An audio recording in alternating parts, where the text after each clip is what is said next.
வணக்கம். எஸ்பிடி சுரேஷ், தேவகோட்டை இந்து முன் நகர் தலைவர் சுரேஷ் பேசுகிறேன்.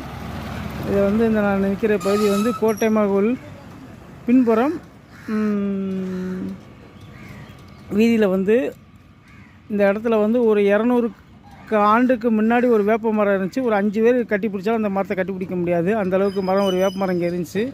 இப்போ தற்போதாக ஒரு 20 நாளைக்கு முன்னாடி அந்த வாதை வெட்டியிருந்தாங்க. நான் வாதை வெட்டியிருந்தோன்னு நகராட்சி இன்ஜினியர்கிட்டையும் கமிஷனர்கிட்டையும் தேவகோட்டை நகராட்சி தாசில்தார் அம்மாட்டையும் நான் தகவல் சொல்லியிருந்தேன். அதை பார்த்துட்டு சும்மா லைட்டாக கிளை தானே வெட்டியிருக்காங்க அப்படின்னு என்கிட்ட பதில் சொன்னாங்க. ஆனால் இப்போ பார்த்தீங்கன்னா ஒரு வாரத்துக்குள்ள அந்த மரத்தை வந்து காணவில்லை. சுத்தமாகவே அதை வெட்டி எடுத்துக்காங்க. அதோடைய மதிப்பு வந்து ஒரு 3 லட்ச ரூபாய்க்கு போகும். ஆனால் அந்த மரம் வந்து இந்த இடத்துல வந்து பல பேர்களுக்கு வந்து இழல் கொடுத்துச்சு. பல பேர் வந்து அந்த வெயிலுக்கு வந்து இங்கே உட்காந்துருப்பாங்க. ஒரு பெரிய மரம், வேப்ப மரம் வந்து காணாமல் போச்சு. தேவகோட்டையில் இப்போ ஒரு 2 மாதமாகவே அதிகமான மரங்கள் வந்து வெட்டப்படுது. அது வந்து நம்ம சொன்னாலும் யாரும் கண்டுகொள்ள மாட்டாங்க. அதிகாரிகள்கிட்ட வந்து நானும் என்னால் முடிஞ்ச அளவுக்கு வந்து எந்தெந்த இடத்துக்குள்ள ஸ்பாட்டில் இருக்குதுன்னு நம்ம தகவல் சொல்கிறோம்.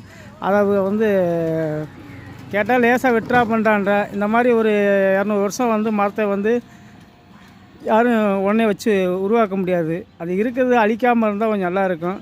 இது போல் மாதிரி மரங்கள் வந்து வெட்டாமல் இருந்தால், இந்த கூட கொஞ்ச நாள் கொரோனா வந்துச்சு. கொரோனா டயத்தில் வந்து ஆக்சிஜன் பற்றாக்குறை வந்து நிறையா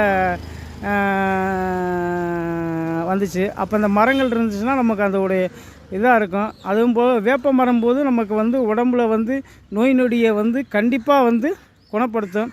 இந்த மாதிரி பழைய காலத்து மரத்துக்களை வந்து அழிக்காமல் பாதுகாத்தா நம்ம நாமளும் பாதுகாப்போம். இருக்கிற அதிகாரிகளும் கொஞ்சம் பாதுகாத்து மரங்களை அழிக்காமல் செயல்பட்டோம்னா கொஞ்சம் நமக்கு நல்லது, நாட்டுகளுக்கும் கொஞ்சம் மக்களுக்கு அனைவருக்கும்.